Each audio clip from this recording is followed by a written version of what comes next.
Hey everybody, it's Terez Paylor. You're watching another edition of Chiefs Game Plan. All right, we got the Chiefs, 8-3, facing the Atlanta Falcons, 7-4 on Sunday at the Georgia Dome in Atlanta. Little Keith Jackson for you. Look, as always, we're going to go through the key players, the keys to victory, and I'm going to give you a prediction. So, like we always do, let's start with the keys to victory. Starting with the offense, I've got two for you. The first thing you've got to do, my opinion, got to open this thing up a little bit more. Atlanta's got the league's best offense, points-wise. I mean, they really rack up the points. So the Chiefs are going to have to score. You know, this isn't going to be one of those low-scoring games. You're going to have to score some points. And you combine that with the fact that Atlanta gives up points. They give up yards. They give up points. This is a team that you can do stuff to. I think the Chiefs are going to have a chance to really open up their offense in a way they really haven't since the Indianapolis game. I think there's going to be all kinds of stuff there. You can do some stuff to this defense. So basically, I think you run the football at these guys up the middle. They're young up the middle. They're very fast, but they're young. There's one interior guy I really like, and Grady Jarrett. We'll get to him later. But, you know, if you can run the football, you can establish all kinds of stuff off of that. So second thing you got to do, and this is going to go much quicker, you just got to capitalize in the red zone.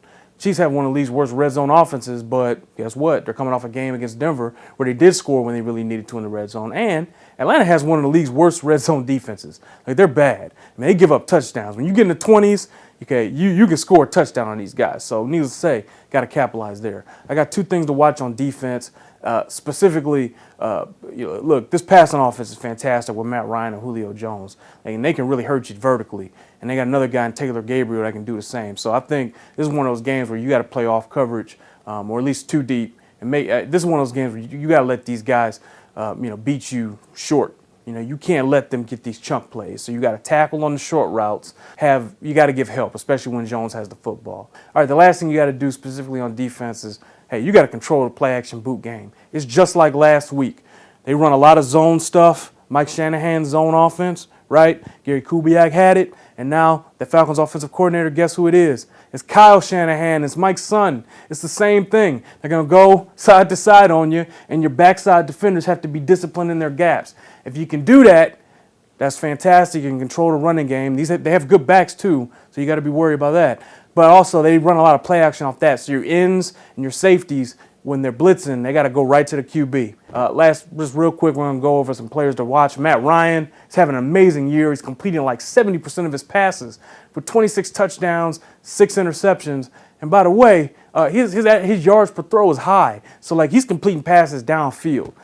That's the mark of a great quarterback when he's got a completion percentage that's high and the yards per throw that's high too. So Matt's having a great season. This is a guy that can make every throw. He's somebody you have to hit, but he's hard to contain. He's having an MVP-worthy season. His number one target is Julio Jones. Jones is fantastic, big body guy, beat you long, short. I mean, you know the deal here.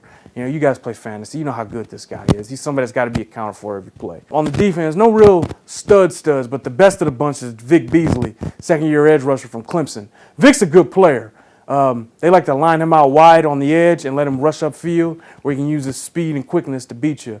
Vic's been productive too. And since he's like D4, they were wondering about the production a little bit, but Vic's come along. This guy's a good player. Mitch Schwartz is going to have a long day. Big task in front of him blocking Vic Beasley. And then the other guy they got on the interior is Grady Jarrett. Jarrett's an interior guy. He's a 3 technique. Has strong hands, a squatty guy like me. Quick, can really get upfield. Plays pretty hard. Just a good, productive football player. Look, my prediction for this game, I think the Chiefs can win. I'm going to pick the Falcons to win, though, 30-24. I think, in general, the Chiefs are going to have to put the emphasis on beating Oakland. Not saying they're going in to win. Don't get me wrong, but I do think it's human nature to look ahead a little bit, and this team can really score on you. It's not a great matchup.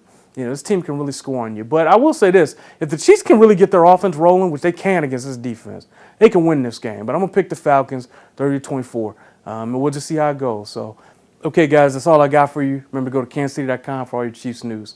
For the Star, I'm Terez. I'll see you guys Sunday.